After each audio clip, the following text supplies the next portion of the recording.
ఒక్కసారి కొమ్మూరి గోల్డ్ కి కాల్ చేయండి. తాకట్లో ఉన్న మీ బంగారాన్ని విడిపించి మార్కెట్ ప్రైస్ కి వాళ్ళు కొనుక్కుని మిగతా డబ్బులు మీకు ఇచ్చేస్తారు. హాయ్ హలో నమస్తే, వెల్కమ్ బ్యాక్ టు మనం టీవీ. నేను మీ రమ్య. సో విజయం అయితే కన్ఫర్మ్ అయిపోయింది. మరి విజయ్ గవర్నమెంట్ ఫామ్ చేయడానికి ఎవరితో మర్జ్ అవుతాడు, ఎవరితో మర్జ్ అవ్వడు, అసలు ఏం చేస్తాడు అన్న డౌట్స్ అయితే ఇప్పుడు ప్రజలందరిలో కూడా ఒక సెన్సేషన్ క్రియేట్ చేసింది అని చెప్పొచ్చు. ఎందుకంటే విజయ్ ఎప్పుడైతే క్యాంపెయిన్ స్టార్ట్ చేశాడో, ఈ ఎలక్షన్స్ అసలు ఈ పార్టీ స్టార్ట్ చేసినప్పటి నుంచి కూడా తను చెప్పిన భావం ఒకటే, బీజేపీ ఏదైతే ఉందో అది ఐడియాలజికల్లీ నాకైతే ఆ పార్టీ సిద్ధాంతాలకు అయితే నచ్చదు అని చెప్పాడు. అలాగే ఇంకా ఈ డిఎన్కే పార్టీ తరఫున కూడా ఈ విధంగా అయితే చెప్పడం జరిగింది. డిఎన్కే అలాగే ఈ అన్నా డిఎన్కే ఏవైతే ఉన్నాయో అవి పొలిటికల్లీ నాకు శత్రువు, నాకు వాళ్ళ సిద్ధాంతాలు కానీ లేకపోతే వాళ్ళ పార్టీలో చేసే అరాచకాలు కానీ వాటన్నింటికీ కూడా వ్యతిరేకం అని అయితే చెప్పుకుంటూ రావడం జరిగింది. అండ్ ముఖ్యంగా అసలు బీజేపీ గురించే చెప్పాలి అంటే, విజయ్ గారు స్టార్టింగ్ నుంచి కూడా ఈ బీజేపీతో కలవాలి అని వాళ్ళు ఎంత ట్రై చేసినా కానీ విజయ్ అయితే అంగీకరించలేదు అని మనం చెప్పుకోవచ్చు. ఎందుకంటే విజయ్ స్టార్టింగ్ నుంచి కూడా బీజేపీకి వ్యతిరేకం, బీజేపీ కొంచెం మతాన్ని అడ్డు పెట్టుకుని రాజకీయాలు చేస్తుంది అని విజయ్ ఏదైతే చెప్పుకొని వచ్చాడో, స్టార్టింగ్ నుంచి కూడా ఇప్పటి వరకు కూడా అదే స్టాండ్ మీద ఉన్నాడు అని అయితే ప్రజలు నమ్ముతున్నారు. ఎందుకంటే ఇప్పుడు ఢిల్లీ నుంచి అసలు అతనికి ఎన్ని రకాలుగా టార్చర్స్ వచ్చినా సరే వాటన్నింటినీ కూడా నిలబడి ఉన్నాడు. ఎందుకంటే మనందరికీ తెలుసు ఇప్పుడు అసలు విజయ్ని ఎన్ని రకాలుగా బీజేపీ లొంగ తీసుకోవాలి అని ప్రయత్నించింది అన్నది. అండ్ ముఖ్యంగా ఇప్పుడు ఈ బీజేపీ వచ్చేసరికి తమిళనాడులో గెలవాలి, బీజేపీ చాలా టైమ్స్ ఈ అంటే విజయ్తోని ఈ మంతనాలు చేసే ప్రయత్నాలు అయితే చేసిండ్రు. నువ్వు అన్నా డిఎంకేలో బీజేపీతో మర్జ్ అయిపో, నువ్వు మా పార్టీకి వచ్చేది ఉంటే మా పార్టీ కూడా గెలుస్తుంది, సో మీకు కూడా డిప్యూటీ సీఎంఓ ఏదో హోదా ఇస్తాము అని అయితే ఎన్ని మంతనాలు చేసినప్పటికీ కూడా విజయ్ ఏదైతే స్టార్టింగ్లో వడ్డన్నాడో బీజేపీకి అన్న డిఎంకేకి మాకు పొలిటికల్గా పడదు, ఆ సిద్ధాంతాలు వేరు నా సిద్ధాంతాలు వేరు అని ఏదైతే వర్డ్ మీద ఉన్నాడో, వాళ్ళు ఇప్పుడు పోలీస్ కేసులు పెట్టినా కోర్టుల చుట్టూ తిప్పినా ఇంకా ఇట్లా ఈడీ విచారణలు ఇలాంటి ఎన్ని అభండాలు వచ్చి తన మీద వేసినా కానీ అతను ఏ పార్టీకి కూడా హామీ ఇవ్వలేదు, ఏ పార్టీతో కూడా మర్జ్ అవ్వలేదు. సో ఇదంతా కూడా ఎలక్షన్స్ ముందే. సో అప్పటి నుంచే అసలు ఇంత స్ట్రాంగ్గా ఉన్నాడు. మరి ఈసారి ఎట్టి పరిస్థితులలో ఎట్టకేలకు అతనికి ఇంకా 10 సీట్లు కావాలి, 10 సీట్లు అయితేనే గవర్నమెంట్ ఫామ్ అవుతుంది. మరి ఆ 10 సీట్ల కోసం అసలు ఏ పార్టీతోని మర్జ్ అవుతున్నాడు అన్నది ఇక్కడ ఒక్కసారి చాలా క్లియర్గా చూసుకుందాం. సో ఇప్పుడు ఫస్ట్ అయితే ఓవరాల్గా తమిళనాడులో ఎన్ని సీట్లు ఉన్నాయంటే 234 సీట్లు ఉన్నాయి. సో ఇప్పుడు అతనికి కావాల్సిన ఇంకా నెక్స్ట్ సీట్స్ వచ్చేసి ఈ 10 సీట్ల కోసం అసలు ఎవరితోని మర్జ్ అవుతాడు, ఎవరితోని కలిసి గవర్నమెంట్ ఫామ్ చేస్తాడు అన్నదైతే ఇప్పుడు హాట్ టాపిక్గా మారింది. బట్ రీసెంట్గానే వాళ్ళ డాడీ ఒక చిన్న మాట చెప్పడం జరిగింది. ఈ మంత్రివర్గపు పదవి ఏదైతే ఉందో అది కాంగ్రెస్కి మేము ఇవ్వాలి అని అనుకుంటున్నాము. ఎందుకంటే గత కొన్ని దశాబ్దాలుగా కూడా ఈ కాంగ్రెస్ ఇక్కడ అణిచివేయబడ్డది, కాంగ్రెస్ ప్రభుత్వంలోకి రాలేదు, అంటే కాంగ్రెస్ వచ్చేసి ఒకసారి కూడా గెలవలేదు, సరే కొంచెం ఛాన్స్ ఇద్దాము అన్నట్టుగా అయితే విజయ్ వాళ్ళ ఫాదర్ మాట్లాడడం జరిగింది. మరి స్టార్టింగ్ నుంచి కూడా ఈ పార్టీలు అంటే డిఎంకే అన్న డిఎంకే బీజేపీ వీటన్నింటికి వ్యతిరేకంగా ఉన్న విజయ్ కాంగ్రెస్ గురించి మాత్రమే ఎట్టికేలకి కొంచెం అపోజిట్గా అయితే మాట్లాడలేదు అని చెప్పుకోవచ్చు.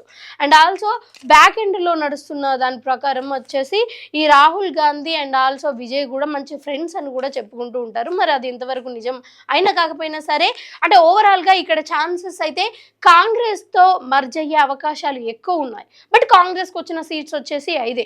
మరి ఇంకా 5 సీట్ల కోసం ఎవరితోని మర్జ్ అవుతారు ఏంటి అన్నది కూడా అంటే కాంగ్రెస్తో కూడా అది ఓవరాల్గా 99% అన్నది కాదు, 50-50 ఛాన్సెస్ ఉన్నాయి. సో ఇప్పుడు విజయ్కి వచ్చినాయి 198, అతనికి కావాల్సిన 10 సీట్లు. ఇక్కడ టీవీకే సాధించింది 198. అండ్ సో మరి ఇప్పుడు టీవీకి అసలు ఎవరితోని మర్జ్ అవుతుంది అన్నది మనం చూసుకుంటున్నట్టయితే మనం చాలా క్లియర్ కట్గా చూసుకుంది ఏంటి అంటే టీవీకే వచ్చేసి అన్నా డిఎంకే కానీ డిఎన్కే కానీ లేకపోతే ఈ బీజేపీతో కూడా పొత్తు ఉండదు అన్నట్టుగా చాలా క్లియర్గా అర్థమవుతుంది. ఎందుకంటే స్టార్టింగ్ నుంచి కూడా విజయ్ ఈ పార్టీలందరినీ కూడా వ్యతిరేకిస్తూ వచ్చాడు. అలాగే ఆ పార్టీ ఎన్ని ఆఫర్లు ఇచ్చినా కానీ నేను సోలోగానే నిలబడతాను అని అయితే ప్రజలకు ఏదైతే చెప్పాడో అదే మాట మీద ఎండ్ వరకు కూడా ఉన్నాడు. మరి ఈ లాస్ట్ ఎండ్లో మిస్టేక్ చేస్తారు అనేది ప్రజలు అనుకోవట్లేదు. అంటే వాళ్ళతో అంటే డిఎంకే కానీ అన్నా డిఎంకే బీజేపీతో వాళ్ళని కలుస్తాడు అని ప్రజలు అనుకోవట్లేదు. మరి విజయ్ ఏం చేస్తాడు అన్నది మాత్రం చూడాలి. అండ్ ఆల్సో ఇప్పుడు తమిళనాడులో చూసుకున్నట్టయితే సిపిఎం కావచ్చు, లేకపోతే ఏవైతే కమ్యూనిస్ట్ పార్టీలో ఉన్నాయో సో వాటికైతే ఓవరాల్గా ఒక 4 అయితే ఉన్నాయి, 4 సీట్లు అయితే వచ్చాయి. ఈ 4 సీట్లు అలాగే కాంగ్రెస్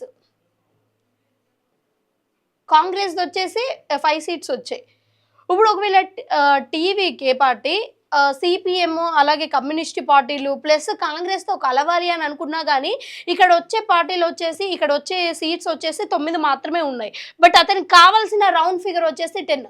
మరి ఈ 10 కోసం వీళ్ళని మాత్రమే మర్జ్ చేసుకుంటారా, లేకపోతే ఇండిపెండెంట్గా ఉన్న వాళ్ళని కూడా అతని హక్కులో తీర్చుకుంటారా అన్నది మనం చూసుకోవాలి. బట్ కమ్యూనిస్ట్ పార్టీలు ఏవైతే ఉన్నాయో తమిళనాడులో అవి చాలా స్ట్రిక్ట్గా ఉంటాయి. అంటే వాళ్ళు డబ్బులకి కానీ లేకపోతే పదవులకు కానీ లొంగేటువంటి మనుషులు అయితే కాదు. బట్ వాళ్ళు ఓవరాల్గా ఏం చేస్తున్నారు అంటే విజయ్ చెప్పాలి, ఇంకా ప్రజలకి ఇది చేస్తాము అది చేస్తాము అని చెప్తే మాత్రమే ఈ కమ్యూనిస్ట్ పార్టీలు అయితే ఈ అంటే టీవీకేలో చేరడానికి అవకాశాలు ఉండొచ్చు. బట్ ఇక్కడ ఇంకొక విషయం ఏంటి అంటే ఈ కాంగ్రెస్, సిపిఎం, కమ్యూనిస్ట్ పార్టీలు ఇవన్నీ కూడా డిఎన్కేతోనే మర్జ్ అయి ఉన్నాయి. ఒకవేళ టీవీకే వీళ్ళని ఓన్ చేసుకోవాలి అనుకున్నా కానీ సిపిఎం కానీ కాంగ్రెస్ కానీ కమ్యూనిస్ట్ పార్టీలు కానీ డిఎన్కేకి బాయ్ బాయ్ చెప్పి మరి టీవీకేలోకి అయితే వెళ్ళాల్సిన పరిస్థితి అయితే ఇక్కడ నెలకొంది. బట్ ఓవరాల్గా చూడాలి అసలు మరి విజయ్ ఇండిపెండెంట్ పర్సన్స్ని తీసుకుంటాడా, లేకపోతే విజయ్ వాళ్ళ ఫాదర్ చెప్పినట్టు కాంగ్రెస్కి వెళ్ళి మొగ్గు చూపుతారా. మరి కాంగ్రెస్కి వెళ్ళి చూపినా కానీ అసలు ఇంకా ఓవరాల్గా వేరే ఇండిపెండెంట్ పర్సన్స్ని ఇంకొక 6 మెంబర్స్ కావాలి కాబట్టి వేరే పార్టీస్ని చూస్తాడు అన్నది. బట్ ఇక్కడ ఇంకొక టాక్ కూడా నడుస్తుంది ఏంటి అంటే ఇప్పుడు డిఎంకే కావచ్చు, అన్న డిఎంకే కావచ్చు, ఎవరైతే గెలిచారో వాళ్ళందరూ కూడా నాకు తెలిసి ఈ ఎలక్షన్స్ టైంలో మోస్ట్లీ అందరికీ తెలుసు డబ్బులు అవన్నీ కూడా చాలా ఖర్చు పెట్టుంటారు. అంటే వాళ్ళ దగ్గర ఉన్న ఆస్తులు, డబ్బులు, బంగారాలు ఇవన్నీ కూడా. సో వాళ్ళకు ఇప్పుడు ఎట్టి పరిస్థితులలో సంపాదించుకోవాలి అంటే అపోజిషన్లో ఉంటే నడవదు. ఎట్టి పరిస్థితులలో కూడా అది మన రూలింగ్ పార్టీలోనే ఉండాలి. మరి వీళ్ళు డబ్బు సంపాదించుకోవాలి అంటే మేబీ డిఎంకే నుంచి, అన్న డిఎంకే నుంచి కూడా టీవీకేకి వచ్చే అవకాశాలు అయితే ఒక 50-60% కూడా కనిపిస్తున్నాయి. ఎందుకంటే ఎవరైనా సరే అంటే మన టీవీకే పార్టీ కూడా మేబీ ఆలోచిస్తుందేమో ఎవరైతే రావాలి అని అనుకుంటున్నారో వాళ్ళ మీద ఏమైనా ఎలిగేషన్స్ ఉన్నాయా, వాళ్ళ అరాచకాలు చేశారా, లేకపోతే ఇంతకుముందు మంచి రూలింగ్లోనే ఉన్నారా, వాళ్ళకి మంచి పేరు ఉందా లేదా అన్నది చూసే ఒకవేళ వాళ్ళు వస్తాను అని అన్నా కానీ ఇక్కడ తీసుకునే పరిస్థితి అయితే నెలకొంది.